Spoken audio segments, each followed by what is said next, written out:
శ్రీగురుభ్యో నమః.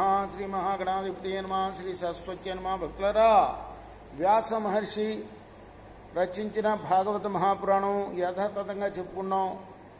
ఇందులో భాగంగా నేటి వరకు మనం 12 స్కందాలు గల ఈ భాగవతంలో 2 స్కందాలు పూర్తి చేసాం. 3వ స్కందంలో 56 భాగాలు చెప్పుకున్నాం. 57వ భాగం ఈ రోజున చెప్పుకునే ముందు వ్యాస భగవాను ప్రార్థన చేసుకుందాం.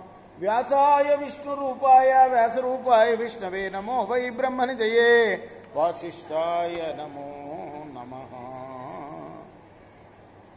సమర్థ సద్గురు సాయినాథ महाराज की जय.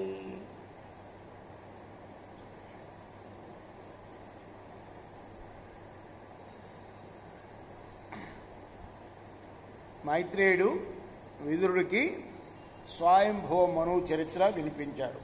ఆ తర్వాత కర్ధమ మునీంద్రుడి యొక్క కథను విను అని సంతోషంగా పలికాడు.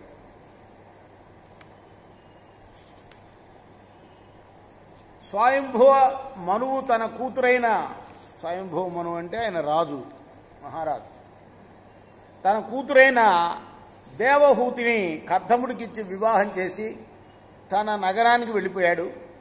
ఆ తర్వాత దేవహూతి పతిభక్తితో పార్వతీదేవి పరమేశ్వరుడికి పరిచర్య చేసినట్లు పతి అయిన కర్ధమ ప్రజాపతికి సేవ చేయటం మొదలుపెట్టింది.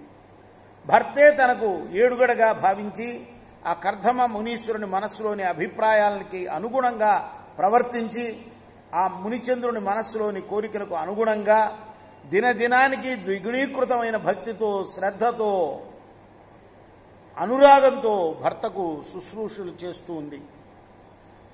అధికమైన తేజస్సుతో ప్రకాశిస్తూ అరిషడ్ వర్గాలకి దూరంగా ఉన్నది. కామక్రోధ లోభమోహ మదమాత్సర్యాలకు దూరంగా ఉన్నది. తన సౌందర్య పోషణలో ఏమరపాటు లేకుండా ఎంతో చాతుర్యంతో, చనువుతో, ప్రేమతో పతినే భగవంతుడిగా భావించి మృదువుగా, మధురంగా ఆయనతో మాట్లాడుతూ వచ్చింది. ఆమె దైవయోగాన్ని తప్పించడానికి సమర్థుడైన కర్ధమ ప్రజాపతి పతి శుశ్రూషలో మిక్కిలి కష్టపడుతూ చిక్కిపోయిన ప్రియ సతిని, ఆ దేవహూతిని చూచి కర్ధమ ప్రజాపతి చాలా జాలిపడ్డాడు. కరుణారసం పొంగిపొరులే కడకన్నులతో ఆమె విలోకించన్నాడు. స్వయంభువ మనువు కూతువి, మహారాజు కూతురువి, నేను బ్రాహ్మణుని. కర్ధమ ప్రజాపతి బ్రాహ్మణుడు. అంటే మన హిందూ సాంప్రదాయం ప్రకారం ఏంటంటే పైవాడు కింద వాళ్ళని చేసుకోవచ్చు. బ్రాహ్మణ, క్షత్రియ, వైశ్య, శూద్రులు కదా. బ్రాహ్మణుడు రాజు కుమార్తెను చేసుకోవచ్చు. అట్లానే రాజు కొడుకు వైశ్యుడు కూతుర్ని చేసుకోవచ్చు. అయితే వాళ్ళకి వైశ్యత్వం వస్తుంది, రాజత్వం వస్తుంది, వాళ్ళకి బ్రాహ్మణత్వం వస్తుంది ఈ పుట్టిన వాళ్ళకి. కానీ ఆఖరిగా శూద్రుల్ని చేసుకుంటే మాత్రం ఈ 3 కులాల వాళ్ళకి రాదు, వాళ్ళకి శూద్రత్వమే వస్తుంది. అంటే రివర్స్లో చేసుకుంటే రాదనమాట.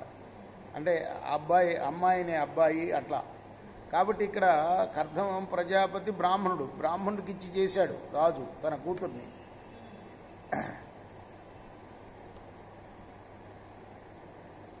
నువ్వు స్వయంభవ మనువు యొక్క కుమార్తెవి. నువ్వు ఇతరులకు ఇచ్చే మర్యాద చాలా గొప్పది. ధర్మ మార్గం అనుసరించడం వల్ల మహిమ ప్రాప్తిస్తుంది. ఆ మహిమ అతిశయం వల్ల గొప్ప తపస్సు, దానివల్ల ఏకాగ్రత సిద్ధిస్తాయి. చూసారా, స్టెప్ బై స్టెప్. ధర్మం ఏమిటి? పతి శుశ్రూష చేయడం పత్నికి ధర్మం, భార్యకి కదా. నువ్వు ఆ ధర్మ మార్గంలో పయనిస్తున్నావు. దానివల్ల నీకు తపస్సు చేసిన ఫలితం కలుగుతుంది. దానివల్ల ఏకాగ్రత వస్తుంది. దానివల్ల ఆత్మజ్ఞానం కలుగుతుంది. దానివల్ల ఆత్మయోగం లభిస్తుంది. ఆ ఆత్మయోగం భగవత్ కటాక్షాన్ని ప్రసాదిస్తుంది. ఆ విష్ణు కటాక్షం కారణంగా భవ్యములైన అవ్యయ దివ్య భోగాలు, అనంతములైన శుభాలు సమకూరుతాయి. ఈ విధంగా నాకు కూడిన సమస్త సంపదలు నిరంతరం నన్ను సేవించిన నీకు కూడా సంప్రాప్తం అవుతాయి. ఈయన దగ్గర ఏమున్నది? అడవుల్లో తపస్సు చేసుకుంటున్నాడు. ఆయన దగ్గర ఉన్న తపశ్శక్తే. ఇదంతా నీకు వచ్చేస్తుంది నువ్వు నాకు శుశ్రూష చేస్తున్నందువల్ల. అంతేకాదు నీకు నేను దివ్య దృష్టిని కూడా అనుగ్రహిస్తున్నా. ఆ దివ్య దృష్టి వల్ల ఈ సృష్టిలోని సర్వం కూడా నీకు కానవస్తుంది. ఆలోకించు. ఇక భగవద్దత్తములు కాని ఇతరములైన తుచ్చ భోగాల విషయం వేరే చెప్పడం దేనికి? ఆ పురుషోత్తముడు కనుబొమ్మలు చిట్లించినంత మాత్రాన ఆ భోగాలన్నీ కూడా నశించిపోయేవి కదా. అంటే కావాల్సిందేంటి? భగవత్ కటాక్షం. అది లభిస్తుంది నీకు. అంతన్నా గొప్పదేముంది? వేరే భోగాలు అవన్నీ కూడా త్రుటిలో ఆయన ఒకసారి కన్ను చూపుతో చూస్తే అయిపోతాయి. రోజు బాగానే ఉన్నాను నేను. నిన్న సాయంత్రం ఒకసారి చూపు చూశాడు, అయిపోయింది. చివరి దాకా వెళ్ళొచ్చా కాసేపట్లోనే. నరకం చూశాను కదా నిన్న సాయంత్రం. కరుణా కటాక్షం అంటే అలా ఉంటుంది భగవంతుడికి. అలానే భోగాలన్నీ నశించిపోవాలన్నా కూడా ఒక చూపు చాలు ఆయన చూపు. అంతేనా?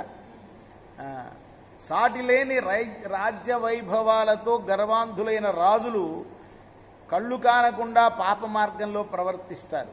అటువంటి వారికి కూడా అందరాని దివ్య భోగాలు నువ్వు పాతివ్రత్య ధర్మంలో సిద్ధురాలైనందున నీకు లభించబోతున్నాయి అన్ని సుఖాలు కూడా. నువ్వు సమబుద్ధితో అనుభవించు ఈ సుఖాలని, నీకు కార్యసిద్ధి కలుగుతుంది అని ఆ కర్తముడు పలకగానే ఆ దేవహూతి యొక్క కడకన్నుల్లో సిగ్గు చిందులు తొక్కింది. ఈ విధంగా మాట్లాడుతూ చూసి ఆ సాధ్వి మనసులో ఉన్న వ్యధ కాస్త మాయమైపోయింది. ఎక్కడ రాజకుమార్తె, ఎక్కడ అడవుల్లో వచ్చి ఆయన సేవ చేసుకుంటాం కదా. కాస్త మొహాన్ని కిందకి దించి వినయంతో కాలు కిందకి రాస్తూ ఏలు ఆ విభుని వంక చూస్తూ అన్నది, పుణ్యస్వరూప, నువ్వు అమోఘమైన యోగమాయకు అధిపతివి, అత్యంత సమర్థుడివి, నువ్వు సిద్ధపురుషుడివని నాకు తెలుసు. అటువంటి నీ యందు సాటి లేని దివ్య భోగాలు తప్పకుండా ఉన్నాయని కూడా నాకు తెలుసు. నీ సాంగత్యం వల్ల అవన్నీ నాకు తప్పక లభిస్తాయి. అయినప్పటికీ నువ్వు నా భర్తవు.